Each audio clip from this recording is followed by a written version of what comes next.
Hi mga ka-Ate Jane! Dahil sa inyong requests, may bago kaming format. Mas maikse, mas swak sa inyo, at this time, kasama ninyo ako sa journey. Sana mag-enjoy kayo sa handog ng team para sa inyo. Sa hallway, tinanong si Pearly kung kilala niya ba ang transferee. Ngumiti siya. Pilit. Ah, anak lang ng katulong namin. Kaya same kami ng bahay. Sabi niya.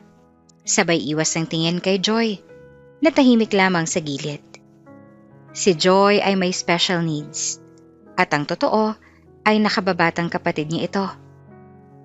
Ilang araw ang lumipas matapos ang lahat, umuwi siyang pagod. Pero biglang nagulo ang gabi. Nilalagnat si Joy, nanginginig sa kama, at nang hawakan niya ang braso nito, napansin niya ang mga pasa. Anong nangyari? Nanginginig niyang tanong. Mahina ang sagot ni Joy at sumagot. Napaupo si Pearly. Luha ang napatingin sa kapatid na minsan niyang ikinahiya. At doon ay mas masakit pa ang kanyang natuklasan.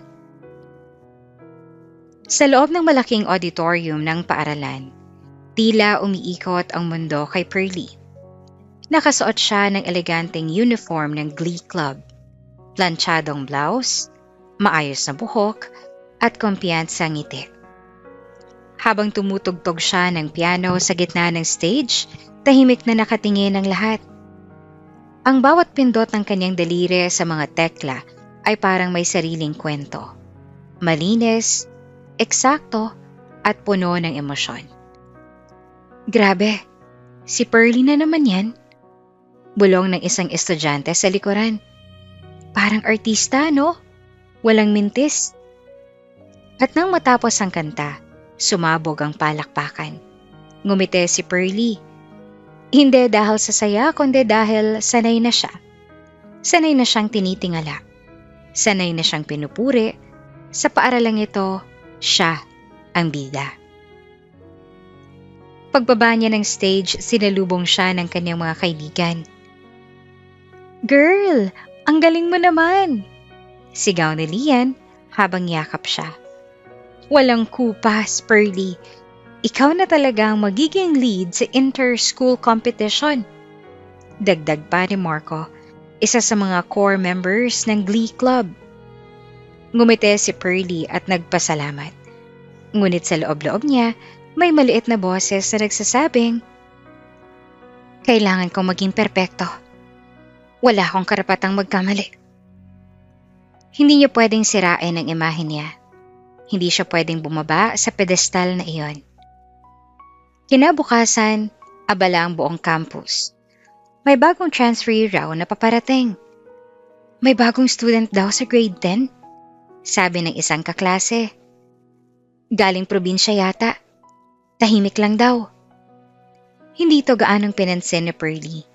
Sa dami ng ginagawa niya, rehearsals, ACADS, at pagiging mukha ng club, wala na siyang oras para sa mga bagong estudyante. Pero hindi niya alam, babaguhin ng bagong iyon ang mundo niya. Bandang tanghali habang naglalakad si Pearly kasama ang kanyang barkada sa hallway, napansin nila ang isang batang babae na nakatayo malapit sa bulletin board. Tahimik ito, nakayuko at hawak ang isang maliit na notebook at tila hindi mapakali sa ingay sa paligid.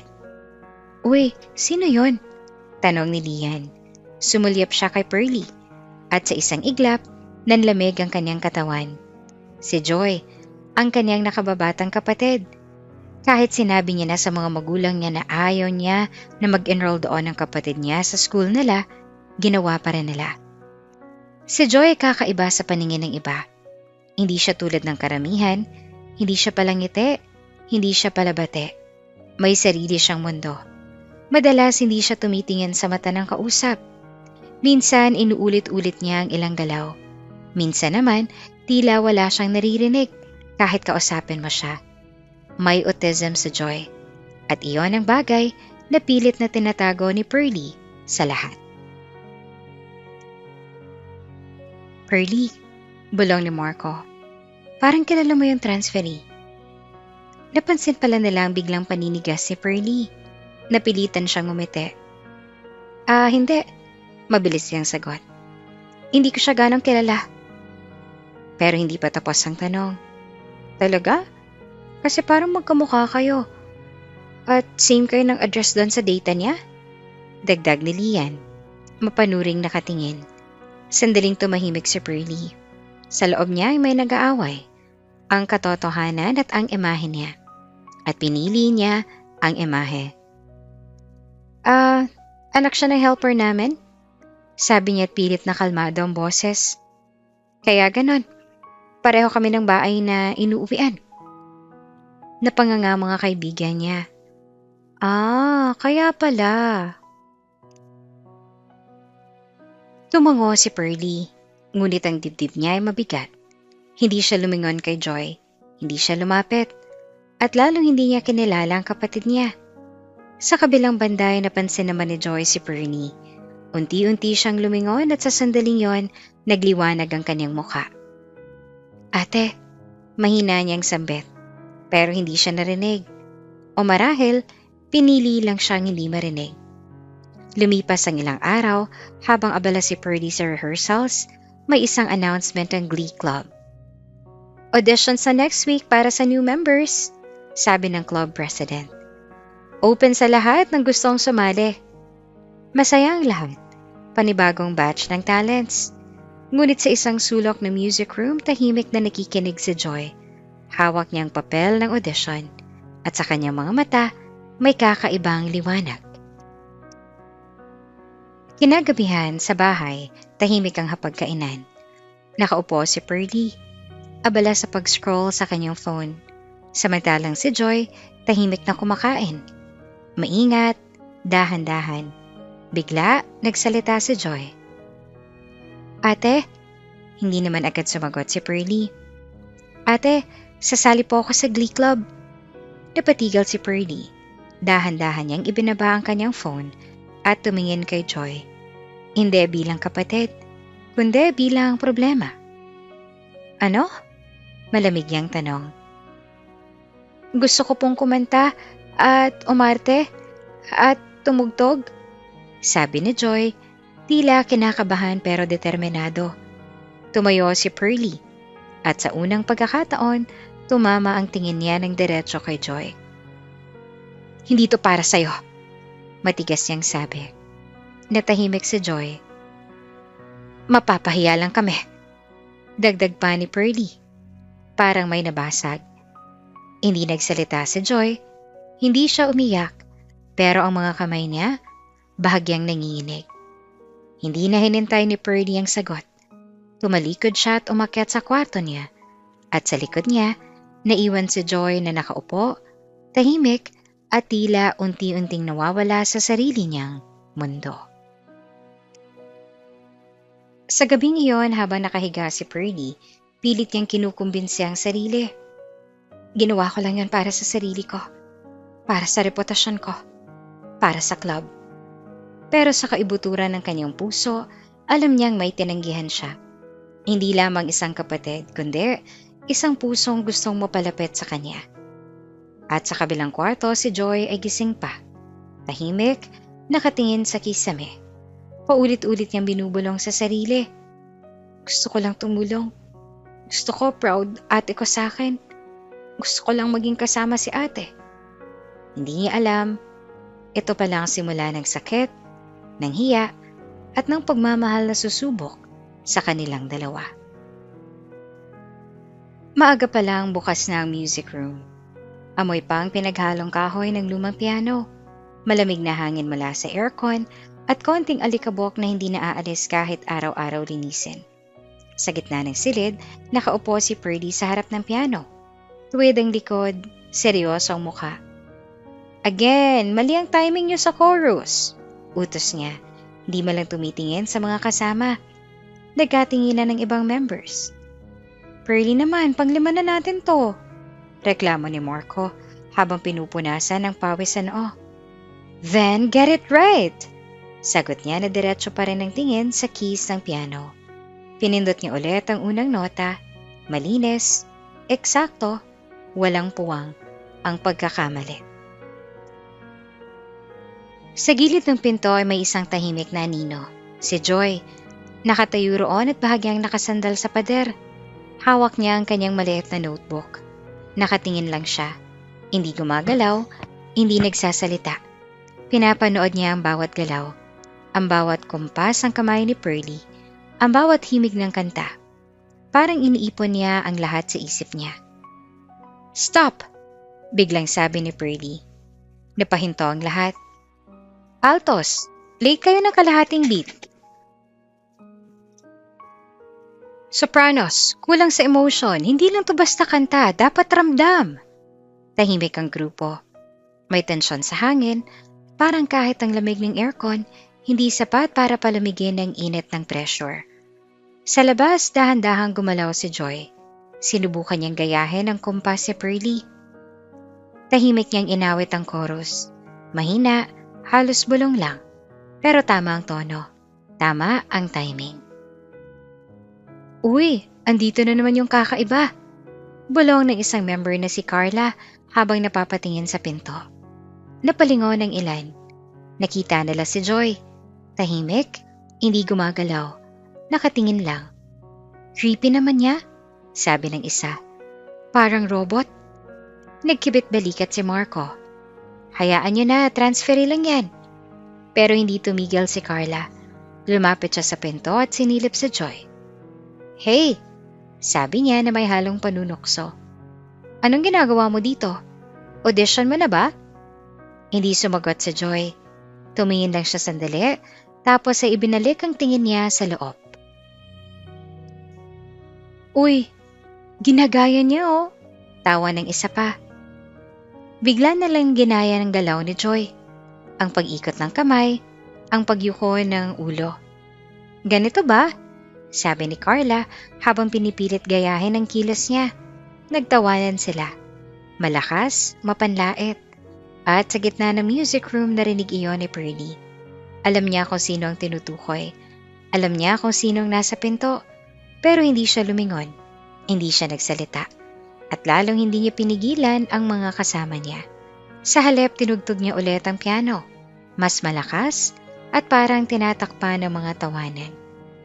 Sa labas hindi gumalaw si Joy. Naririnig niya ang lahat. Ang bawat tawa, ang bawat salita, pero hindi siya umalis.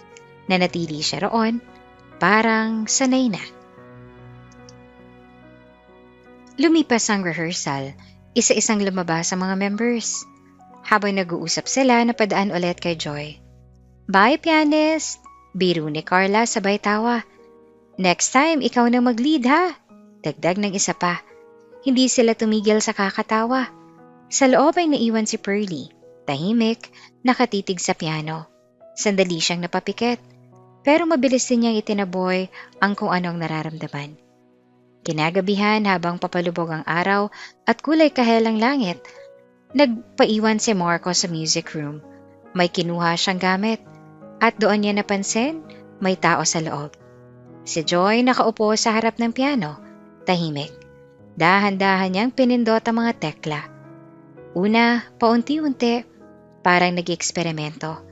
Napahinto si Marco sa pinto. Hindi siya gumawa ng ingay. Pinanood lang niya. Biglang tumugtog si Joy, hindi na paunti-unti, kundi buong kanta. Yung kanta na kanina lang nila pre-practice. Eksakto ang timing, malinis ang bawat nota, at may kakaibang damdamin. Hindi perpekto, pero totoo. Nanlaki ang mata ni Marco. Wait, paano niya? Hindi pa niya natatapos ang tanong sa isip niya. Hindi niya maipaliwanag, wala namang music sheet, wala namang nagturo. Natapos si Joy, tumigil siya, at tahimik na tumingin sa piano. Parang may kinakausap. "Ang galing mo." Napalingon si Joy. Nakita niya si Marco sa pinto. Napatayo siya agad, parang nagulat. "Paano mo nagawa yun?" Tanong ni Marco na hindi makapaniwala. Hindi sumagot sa Joy. Hinawakan lang niya ang notebook niya. "Kabisado mo yung kanta? Kahit isang beses mo lang narinig?" Tahimik pa rin si Joy, pero tumango siya. Napailing si Marco, napangiti. Grabe, natural ka. Kinabukasan, excited si Marco pagpasok pa lang sa rehearsal. Agad niyang hinanap si Pearly. Pearly, alam mo ba? Marco, focus tayo. Simulan na natin. Putol agad ni Pearly. Hindi, listen. About dun sa transferee? Wala akong pakialam sa kanya. Malamig niyang sagot.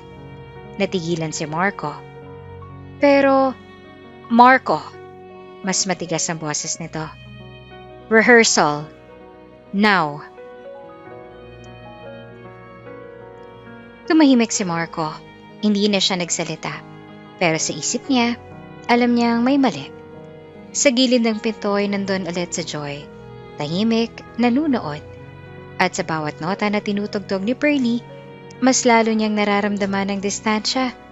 Hindi lamang sa stage, kundi sa puso. Kinagabihan sa bahay, tahimik ulit ang paligid. Mahina ang ilaw sa sala. Naririnig ang mahinang tunog ng electric fan. Lumapit si Joy kay Pearly. Dahan-dahan, parang natatakot. Ate, hindi naman agad sumagot si Pearly. Gusto ko lang tumulong. Tumigil si Pearly. Dahan-dahan siyang lumingon. Hindi kita kailangan. Diretso niyang sabi. Parang kutsilyo ang bawat salita. Pero kaya ko po. Huwag ka naglalapit sa Glee Club. Tahimik. Mabigat. Nakatayo lamang si Joy. Hindi siya umiiyak. Pero ang mga mata niya ay unti-unting nawawala ng liwanag. Mapapahiya lang ako dahil sa'yo. At doon, may tuluyang nabasag. Hindi maririnig. Hindi makikita, pero ramdam. Dahan-dahang tumalikod sa Joy at naglakad palayo. Tahimik, mag-isa. Habang si Pearly nakatayo pa rin. Matigas, pero sa loob, may kung anong unti-unting gumuguho. Hindi pa niya alam na ang taong tinaboy niya ang siyang magliligtas sa kanya balang araw. Maulan ang hapon ng araw na yon. Mabigat ang ulap sa langit at ang tunog ng ulan sa bubong ay parang walang tigil na paalala. May paparating na hindi maiiwasan. Sa sala ng bahay nila ay nakatayo si Pearly. Sa harap niya nakaupo ang kanilang nanay. Tahimik pero ramdam ang bigat ng hangin. Pearly, seryosong tawag ng nanay nila. Hindi agad sumagot si Pearly. Nakatitig lang siya sa sahig. Makintab pero parang wala siyang nakikita. May nakausap akong teacher mo. Bahagyang kumunot ang noon ni Pearly. Ano hong sabi? Huminga ng malalim ang kanilang nanay. Sinabi niya, may transferee raw na pinagtatawanan sa Glee Club? Hindi naman gumalaw si Pearly, pero sa loob niya, alam niya kung saan papunta ito. At mas masakit, dagdag pa ng nanay nila, bahagyang nanginginig ang boses. Hindi raw siya pinagtanggol ng sarili niyang kapatid. Dahan-dahang tumingala si Pearly, nagtagpo ang mga mata nila. Pearly, totoo ba yan? Tahimik. Ilang segundo, pero sapat para marinig ang patak ng ulan sa labas at ang unti-unting pagbagsak ng respeto sa loob ng bahay. Hindi ko siya kilala sa school. Mahinang sagot ni Pearly, parang depensa, parang pader. Tumayo ang nanay nila. Hindi mo siya kilala o ayaw mo siyang kilalanin? Tumahimik si Pearly, wala siyang maisagot. Kapatid mo siya! Biglang tumaas naman ang boses ng nanay nila. Napalingon si Joy mula sa gilid ng sala. Tahimik siyang nakaupo kanina pa. Hawak ang kanyang notebook, pero ngayon ay nakatingin na. Hinding-hindi mo dapat kinakahiya ang sarili mong kapatid. Parang kumulog sa loob ng bahay. Alam mo ba kung gaano siyang kasaya nung nalaman niyang nasa iisang school kayo? Dagdag pa ng nanay nila. Unti-unting bumigat ang dibdib ni Pearly. Gusto lang niyang mapalapit sa'yo. Gusto lang niyang maging proud ka sa kanya. Napapikit si Pearly. Parang may sumisikip sa lalamunan niya.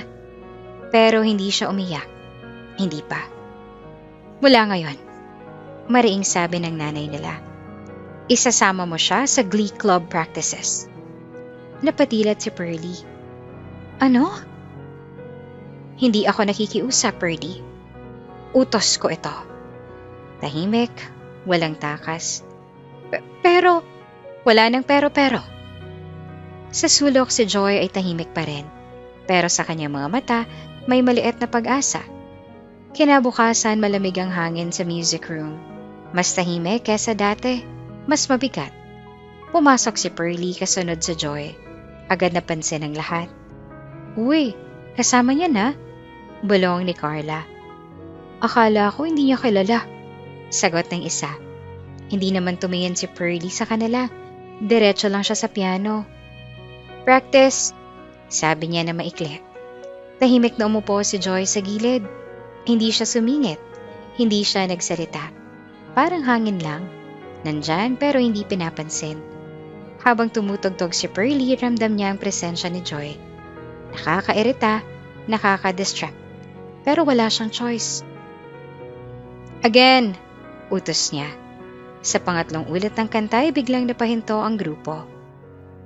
Wait! Mahina pero malinaw na boses. Lahat ay napalingon kay Joy. Nagulat ang lahat, pati si Pearly. Mali po ang pitch sa second line, sabi ni Joy dahan-dahan. Tahimik, parang tumigil ang oras. Nagkatinginan ng members. Huh? Tanong ni Marco. Dito po, sabi ni Joy sabay dahan-dahang pag-awit ng tamang tono. Malinis, eksakto. Napakunot ang noo ni Pearly. Continue, sabi niya na parang walang nangyari. Pero sa loob niya, narinig niya at alam niya ang tama. Sa mga sumunod na araw, unti-unting naging ganon. Tahimik na nakaupo si Joy. Pero paminsan-minsan, mas maganda po kung sabay sila dito. Kulang po ang harmony. Pwede pong ganito. Hindi siya pinapansin ni Pearly. Hindi siya tinitingnan. Pero ginagamit niya ang mga sinasabi nito. Tahimik, walang pasasalamat, walang pagkilala. Isang araw habang nagpa-practice sila ng harmony, hirap ang grupo. Hindi magtagpo ang boses. Paulit-ulit, nakakapagod. Stop! Sabi ni Pearly na halatang naiinis. Tahimik na tumayo si Joy. Lumapit siya ng konti. Hindi masyadong malapit. Pwede po bang? Hindi pa siya natapos magsalita. Hindi na kailangan. Putol agad ni Pearly. Tahimik ulit, pero hindi pa rin umalis si Joy. Dahan-dahan siyang umawit. Isang linya, tamang harmony, at biglang nag-click ang lahat. Wait, ulitin natin yun, sabi ni Marco. Sinunod naman nila, at gumanda ang tunog. Mas buo, mas maayos. Napatingin ng iba kay Joy. May halong gulat at paghanga. Pero si Pearly hindi pa rin nagsalita. Lumipas sa mga araw, mas gumaganda ang performance nila. Mas pulido, mas buo. At kahit hindi niya aminin, alam ni Pearly kung bakit. Isang hapon, biglang pumasok ang club president. May hawak na papel at halatang excited. Guys! Napatingin ang lahat. Napili tayo! Ano? Sabay-sabay na tanong. Inter-school competition. Biglang sumigla ang room. May sigawan, may tawanan. Pearly? Sabi ng president. Ikaw ang lead singer at pianist. Tumahimik si Pearly sandali, pero ngumiti siya. Ito na yon. Ito ng pagkakataon. Sa likod ay tahimik lang si Joy, nakatingin lang. Habang nag-uusap ang lahat, naririnig ang halakhakan, ang excitement at ang tunog ng ulan sa labas na unti-unti nang humihina. Pero sa loob ng puso ni Pearly, may bagong kaba. Hindi dahil sa competition, kundi dahil sa isang katotohanan na pilit niyang iniiwasan, na ang taong tinataboy niya ay unti-unting nagiging bahagi ng tagumpay niya. At sa pagkakataong ito, hindi na niya kayang baliwalain iyon. Sa sulok si Joy nakangiti. Tahimik, simple. Hindi niya kailangan ng papuri. Hindi niya kailangan ng spotlight. Basta kasama niya ang ate niya, para sa kanya, sapat na iyon. Pero hindi pa niya alam na darating ang araw na siya mismo magiging liwanag sa entablado at doon magbabago ang lahat. Isang araw bago ang competition, mabigat ang hangin sa campus. Hindi dahil sa ulan, kundi dahil sa kaba. Halos lahat ng miyembro ng Glee Club ay nagmamadaling tapusin ang huling rehearsals. Sa music room ramdam ang pressure. Amoy pawis, papel at lumang kahoy ng piano na parang saksi sa bawat pagkakamali at pag-asa. Last run-through na to, sabi ni Pearlie na seryoso ang mukha. Wala nang palya bukas. Tahimik ang lahat. Handa na sila. O akala nila handa na sila. Pagkatapos ng practice ay naglakad si Pearlie palabas ng building. Madilim na ang langit. Kulay abo na parang may paparating na bagyo. Hawak niya ang bag niya at sa isip niya ay paulit-ulit ang mga nota. Kailangan, perpekto bukas. Kailangan walang sablay. Habang bumababa siya ng hagdan, sa gilid ng building biglang may tumawag. Curly! Napalingon siya at sa isang iglap, nadala siya. Ah! Isang malakas na tunog ng pagbagsak ang umalingaw-ngaw sa sementadong sahig. Masakit, matalim, parang may napunit sa loob ng kamay niya. Pearlie! Sigaw ni Marco habang tumatakbo papunta sa kanya. Nakaupo si Pearlie sa sahig. Hawak ang kanang kamay niya. Namumula na ito at unti-unting namamaga. Hindi, bulong niya. Sinubukan niyang igalawang daliri, pero kumirot agad. Dadaling ka namin sa klinik, sabi ni Lia na halatang kinakabahan. Sa klinik naman malamig ang paligid, amoy alkohol at gamot. Tahimik pero puno ng kaba. Sinuri ng nurse ang kamay ni Pearlie. May sprain ka, kailangan mo munang magpahinga. Hindi pwede, agad na sagot ni Pearlie. Hindi ka pwedeng magpiano bukas, dagdag ng nurse. Diretso ang tingin, parang tumigil ang mundo. Hindi, bulong ni Pearlie na nanginginig ang boses.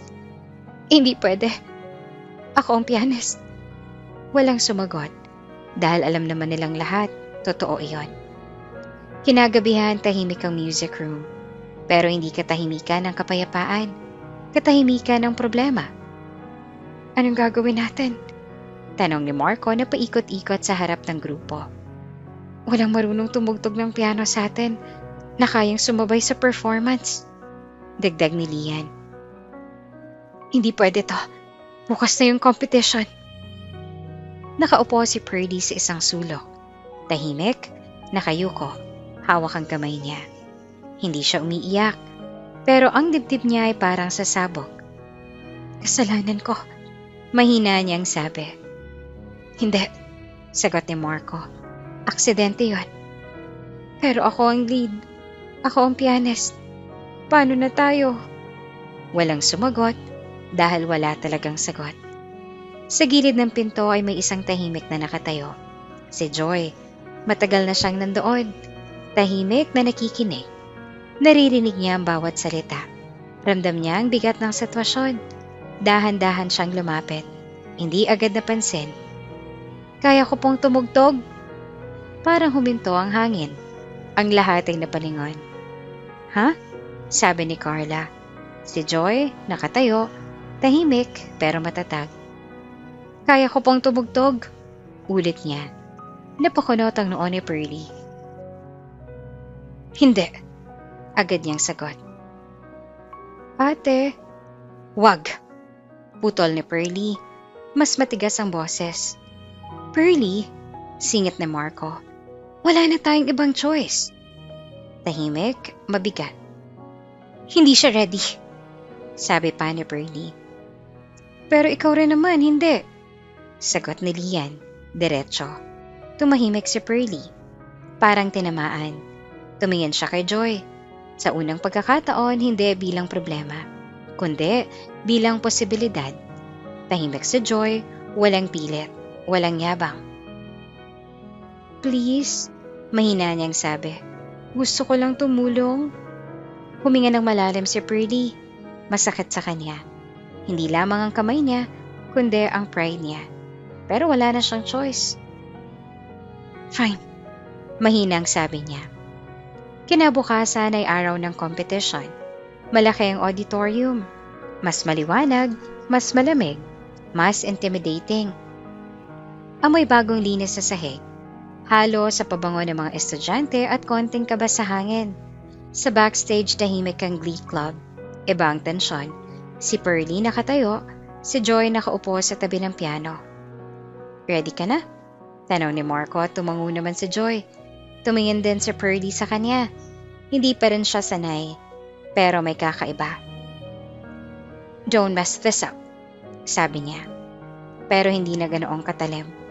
Tumango lamang si Joy. Tinawag ang pangalan nila. Next performance, St. Cecilia Glee Club. Palakpakan. Umakyat sila sa stage. Mainit ang ilaw. Nakakasilaw. Nakakabingi ang tahimik na inaasahan ng audience. Umupo si Joy sa piano. Huminga siya, dahan-dahan. Si Pearlie naman ay nasa gitna, handa ng kumanta. At nagsimula na ang unang nota. Malinis, eksakto, napatingin si Pearlie. Si Joy naman ay tahimik. Nakatuon, parang wala ng ibang mundo. Nagpatuloy ang tugtog. Mas lumalim, mas naging emosyonal. Nagsimulang kumanta si Pearlie. Sa una ay may kaba. Pero habang tumutugtog si Joy, parang may sumasalo sa kanya. Mas gumaganda ang harmony. Mas nagiging buo ang kanta. Ang audience, tahimik, nakikinig, nahuhulog sa bawat nota. At si Pearlie napatigil sandali. Hindi dahil nagkamali siya, kundi dahil ngayon niya lang tunay na narinig ang kapatid niya. Hindi bilang kakaiba, hindi bilang kahihiyan, kundi bilang isang musikero, isang talento, isang taong may puso. Napaluha siya, pero hindi niya pinakita. Tinuloy niya ang kanta. Mas may damdamin, mas totoo. At sa huling nota sabay silang tumigil. Isang segundo ng katahimikan at pagkatapos sumabog ang palakpakan. Malakas, mahaba, totoo. Nakatayo ang audience. Ang galing! Grabe yung piano! Sino yung tumutugtog? Napatingin si Pearlie kay Joy. Tahimik naman si Joy. Ngumingiti ng bahagya. At sa unang pagkakataon, hindi na nahiya si Pearlie. Kundi, naramdaman niya ang pagmamalaki na ang taong tinanggihan niya ang siyang nagligtas sa kanya. At sa araw na yon, nagbago ang lahat. Hindi pa rin humuhupa ang palakpakan. Parang alon, paulit-ulit, malakas at puno ng paghanga. Nakatayo ang audience. May sumisigaw, may pumapalakpak at may napapaluha. Sa gitna ng entablado ay nakatayo si Pearlie, hawak ang mikropono. Hingal pa, pawis ang noo at nanginginig ang dibdib. Sa tabi niya ay nakaupo pa rin si Joy sa piano. Tahimik, simple, pero sa kanya nakatutok ang mga mata ng karamihan. Ang galing nila! Sino yung pianist? Grabe yung bata! Dahan-dahang lumingon si Pearlie kay Joy. Hindi niya maipaliwanag ang nararamdaman niya. Hiya, pagsisisi, at higit sa lahat pagmamalaki. Ilang sandali pa tinawag ng awarding. Nagtipon ang lahat ng participants sa stage. Mainit ang ilaw. Mas maliwanag kaysa kanina. Mas totoo. And the winner for this year's Inter-School Glee Competition? Huminto ang host. Tahimik ang buong auditorium. St. Cecilia Glee Club! Sumabog ang sigawan. Nagyakapan ng mga members. May tumalon, may napapahiyaw sa tuwa. Si Pearlie napapikit. Parang gusto niyang i-freeze ang moment na to. Pero hindi niya magawa. Dahil may mas mahalaga pa. Dahan-dahan siyang lumingon kay Joy. At sa wakas, ay lumapit siya. Joy? Mahina pero malinaw. Tumingin si Joy sa kanya. May konting gulat. Thank you. Parang tumigil ang mundo. Hindi yan simpleng salita. Para kay Joy, matagal niya nang hinintay yon. Sorry. Dagdag din na Pearlie. Ngayon ay mas mabigat at mas totoo. Unti-unting namuo ang luha sa mata ni Pearlie. Sorry, kasi tinago kita, tinanggihan kita, at ikinahiya kita. Tahimik si Joy at nakatingin lang. Pero ikaw, nanginginig ang boses ni Pearlie. Ikaw pa rin ang tumulong sa akin. Hindi na napigilan ni Pearlie. Tumulo ang luha niya. Pwede ba? Pwede mo pa rin ba ako maging ate? Sandaling katahimikan. At pagkatapos, ngumiti si Joy. Simpleng ngiti, pero sapat para buuin ang lahat. Matagal na po katang ate. At doon, hindi na napigilan ni Pearlie. Yumakap siya, mahigpit. Parang ayaw niya nang pakawalan. At sa yakap na iyon nawala ang hiya, na puno ng pagmamahal. Sa gitna ng ingay, ng ilaw, ng saya, may dalawang pusong muling nagtagpo. Kinabukasan maaliwalas ang campus. Mas maliwanag ang araw, mas magaan ang hangin. Sa bulletin board nakapaskil ang balita. Saint Cecilia Glee Club Champion. May mga larawan, may mga ngiti at sa gitna ay si Joy. Siya yung pianist. Grabe, hindi ko in-expect. Ang galing pala niya. Sa hallway naglalakad si Pearlie kasama si Joy. Pero ngayon ay iba na. Hindi na siya nauuna. Hindi na niya iniiwasan. Magkatabi na sila. Pearlie, tawag ni Lian at lumapit siya. Introduce mo naman kami. Ngumiti si Pearlie. Hindi pilit. Hindi takot. Ito nga pala si Joy. Sandali siyang tumigil. My sister. Tahimik ang ilang segundo. At pagkatapos, ngumiti si Lian. Hi, Joy! Isa-isa silang bumate. Wala nang pandalait. Wala nang tawa. May respeto na. Tahimik sa Joy. Pero ngumiti siya. Sa unang pagkakataon, hindi na siya nag-iisa. Lumipas ang ilang oras. Habang naglalakad sila sa hallway, may lumapit na isang matandang lalaki. Maayos ang suot, may dalang folder. Excuse me, sabi niya at napahinto sila. Are you Joy? Tumingin naman si Joy at tumango. Magandang araw, sabi ng lalaki. Ako si Mr. Reyes. Isa ako sa mga judges kahapon. Nagkatinginan sina Pearlie at Joy. Na-observe namin ang performance mo kahapon. Dagdag niya. Napakunot ang noo ni Pearlie. Napahanga kami ng tunay. Biglang kumabog ang dibdib ni Pearlie. May programa kami. Scholarship para sa Performing Arts School sa Manila. Tahimik. At gusto naming i-alok kita sa'yo, Joy. Parang tumigil ang oras. Ano? Bulong ni Joy. Full scholarship, dagdag ni Mr. Reyes. Training, education, lahat. Napatingin naman si Pearlie kay Joy. May halo itong saya, takot. Congratulations, sabi niya at pilit nang umiti. Pero sa loob niya ay may kumurot. Siya lang po ba? Tanong ni Pearlie na hindi napigilan. Sandaling tumahimik si Mr. Reyes. Pasensya na, si Joy lang ang napili. Diretso, walang paligoy-ligoy. Parang may bumagsak sa dibdib ni Pearlie. Hindi siya nagsalita, hindi siya umimik. Ngumiti lang siya. Pero hindi umabot sa mata. Tumingin si Mr. Reyes kay Joy. So, what do you say? Tahimik si Joy. Tumingin siya kay Pearlie. Mahaba, malalim. At sa tingin na iyon ay may tanong, may desisyon. Malaking opportunity to, Joy, sabi ni Mr. Reyes. Pero hindi naman sumagot si Joy agad. Sa halip humawak siya sa kamay ni Pearlie.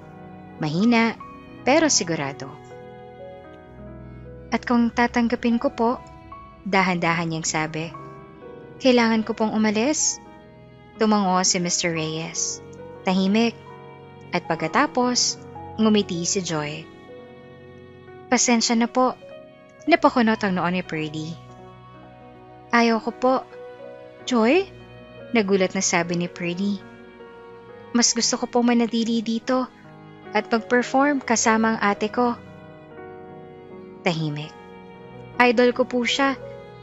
Parang tumigil ang mundo at napaluha si Pearly. Hindi niya na napigilan. Joy, bakit? Ngumiti si Joy. Kasi po, kahit minsan po akong iniwan, hindi ko po kayang iwan ng ate ko. Parang tinamaan si Pearly sa puso. Diretso, walang depensa. Siya ang unang nang iwan. Siya ang unang nahiya.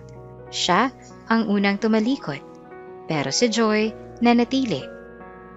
Buong buhay ko po. Mahina pero malinaw ang boses ni Joy. Gusto ko lang na maging proud ang ate ko sa akin. Napayakap si Pearly. Mahigpit at parang ayaw niya nang pakawalan ulit. Proud na proud ako sa'yo. Umiiyak niya namang sabi. Patawad. At sa yakap na yon, nawala ang lahat ng hiya. Napuno ng pagmamahal. Lumakad palayo si Mr. Reyes at ngumiti na lamang. Kinabukasan tahimik ang bahay. Hindi tulad ng mga nakaraang araw na puno ng sigawan, rehearsals at excitement. Ngayon ay parang may bigat ang hangin. Mahina ang sikat ng araw na pumapasok sa bintana at ang lamig ng umaga ay parang may dalang kakaibang kaba. Sa kwarto nakahiga si Joy, namumula ang pisngi, mabigat ang paghinga. May lagnat. Ano bang nangyayari sa'yo? Bulong ni Pearly habang pinupunasan ng noo ni Joy gamit ang basang bimpo. Mainit, sobrang init. Ma, ang taas ng lagnat niya. Tawag ni Pearly na halatang nag-aalala. Lumapit naman ang nanay nila at hawak ang thermometer. Tignan niya natin. Ilang segundo ng katahimikan. 39.8. Napapikit si Pearly. Bakit ba hindi niya sinabi na masamang pakiramdam niya? Tahimik lang si Joy. Nakatitig sa kisame. Pero halatang pagod. Habang inaayos si Pearly ang kumot niya, napansin niya na may bakas sa braso si Joy. Maitim. Parang pasa. Joy? Hinawakan niya ng dahan-dahan ang braso nito. Ano nangyari dito? Hindi naman agad sumagot si Joy. May tumama ba sa'yo? Tahimik. Joy. Mas mahinahon na boses ni Pearly pero may halong takot. Dahan-dahang tumingin si Joy sa kanya. Wala po. Pero alam ni Pearly, hindi iyon wala. Dahan-dahan niyang tinaas ang manggas ni Joy. At doon, mas marami. Sa braso, sa balikat, may ilang gasgas pa. Parang may sumikip sa dibdib ni Pearly. Sinong gumawa nito? Nanginginig niyang tanong. Tahimik ulit si Joy. Hanggang sa, yung mga babae po, sa backstage, biglang nanlaki ang mata ni Pearly. Ano? Bago po mag-performance, mahinang boses ni Joy. May sinabi po sila. Parang ayaw niya nang ituloy. Anong sinabi nila? Pilit ni Pearly. Napapikat si Joy. Na hindi ka naman daw magaling? Parang may kumalabog sa puso ni Pearly. Na nagpapasikat ka lang? Tumahimik ang buong kwarto. At mas magaling pa daw sila. Dahan-dahang napahawak si Pearly sa kama. Parang nahihilo. Bakit ka may pasa? Tanong niya na halos pabulong. Tumahimik si Joy. Hanggang sa, inaway ko po sila. Napatingin si Pearly. Ano? Sinabi ko po na mali sila, na magaling ka, na proud ako sa'yo. Unti-unting tumulo ang luha ni Pearly. Pero tinulak po nila ako. Sinabunutan. Sinabi nila, weird daw ako. Napakagat si Pearly sa labi. Pero okay lang po. Dagdag ni Joy na mahina ang boses. Basta hindi nila sinasabi yun tungkol sa'yo. At doon, tuluyang nabasag ang puso ni Pearly. Yung batang tinanggihan niya, yung batang ikinahiya niya, yung batang iniiwasan niya. Yan pala ang tahimik na lumalaban para sa kanya. Joy! Nanginginig ang boses ni Pearly at hindi niya na napigilan. Yumakap siya. Mahigpit, Parang gusto niyang ibalik lahat ng panahong nasaktan niya ito. Bakit mo ginawa yun? Ngumiti naman si Joy. Mahina pero totoo. Kasi po ate kita. At sa simpleng sagot na yon, parang binuhos ang lahat ng sakit, hiya at pagsisisi sa puso ni Pearly. Hindi na mauulit to. Matigas pero umiiyak na sabi ni Pearly. Tumayo siya, punong-puno ng galit. Kinabukasan sa school, hindi na siya ang dating Pearly. Diretso siyang naglakad sa hallway. Hindi siya tumigil, hindi siya ngumiti, hanggang sa nakita niya ang grupo ng mga babaeng tinutukoy ni Joy. Kayong tatlo, napalingon ng mga ito. Oh, ano yon? Mayabang na sagot ng isa. Lumapit si Pearly, diretso at matapang. Kayo ba yung nang-away sa kapatid ko? Nagkatinginan sila. Anong kapatid? Pakunwari. Si Joy. Tahimik. At huwag niyong sasabihin na wala kayong ginawa. Ano naman kung oo? Sagot ng isa. May halong ngisi. Sa isang iglap, nagbago ang aura ni Pearly. Hindi na siya yung tahimik. Hindi na siya yung iwas. Kayo yung may problema. Matigas niyang sabi. Hindi siya. Mas may puso pa ang kapatid ko kesa sa inyong lahat. Tahimik ang paligid. May mga nakatingin na. At kung uulitin niyo pa yon, lumapit pa siya ng mas malapit. Ako ang makakalaban ninyo. Walang sigaw, pero ramdam ang bigat. Hindi na sumagot ang babae. At sa unang pagkakataon, sila ang napahiya. Habang naglalakad palayo si Pearly, ramdam niya ang tibok ng puso niya. Mabilis, matapang, hindi na siya natatakot. Hindi na siya nahihiya. Dahil ngayon, alam niya na kung sino ang ipinaglalaban niya. Pagbalik niya sa bahay, tahimik pa rin. Pero mas mainit ang pakiramdam. Pumasok siya sa kwarto ni Joy. Nakatulog ito, mahimbing. Umupo si Pearly sa tabi niya. Dahan-dahan niyang hinawakan ang kamay nito. Hindi na kita ikakahiya. Mahina niyang bulong. Hindi na kita iiwan. At sa katahimikan ng gabing iyon, may isang pangako ang nabuo. Na kahit gaano kahirap, kahit gaano kasakit, hindi na muling mauuna ang hiya kesa sa pagmamahal. Sa ilalim ng araw, magkatabi silang naglalakad. Wala nang pagitan, wala nang takot, at sa bawat hakbang, mas nagiging buo ang kanilang samahan. Dahil sa huli, ang tunay na pagmamahal, hindi nahihiya. Ito ay tumatanggap. At minsan, ang inaakala mong mahina, ang siyang pinakamalakas magmahal. At dito nagtatapos ang ating kwento ngayong araw. Minsan talaga sa sobrang takot nating mapahiya, nakakalimutan nating pahalagahan ng mga taong tunay na nagmamahal sa atin. Pero darating ang panahon na ipapakita nila, tahimik man o masakit, na hindi sila kailanman tumigil sa pagmamahal. At doon lang natin marirealize na ang tunay na pagmamahal ay hindi kinakahiya, kundi ipinaglalaban. Ikaw, ka-Ate Jane, ano naman ang aral na napulot mo sa kwentong ito? Kung kayo ay naantig, napaisip o may sariling karanasan na katulad nito, gusto naming marinig ang inyong mga kwento.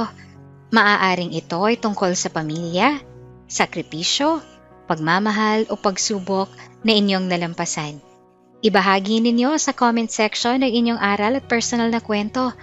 Baka ang simpleng pagbabahagi ninyo ay maging inspirasyon at lakas para sa ibang tao na dumaraan sa parehong sitwasyon. At kung nais ninyong ma-feature ang inyong kwento sa aming channel, ilagay lamang sa dulo ng inyong comment ang salitang feature. Pipili kami ng ilan at bibigyan namin ito ng buhay sa susunod naming mga videos. Sama-sama nating ipakalat ang mga kwentong may aral at pag-asa. Muli, maraming salamat sa pakikinig at huwag kalimutang mag-like, mag-share at mag-subscribe para sa mas marami pang makabuluhang kwento.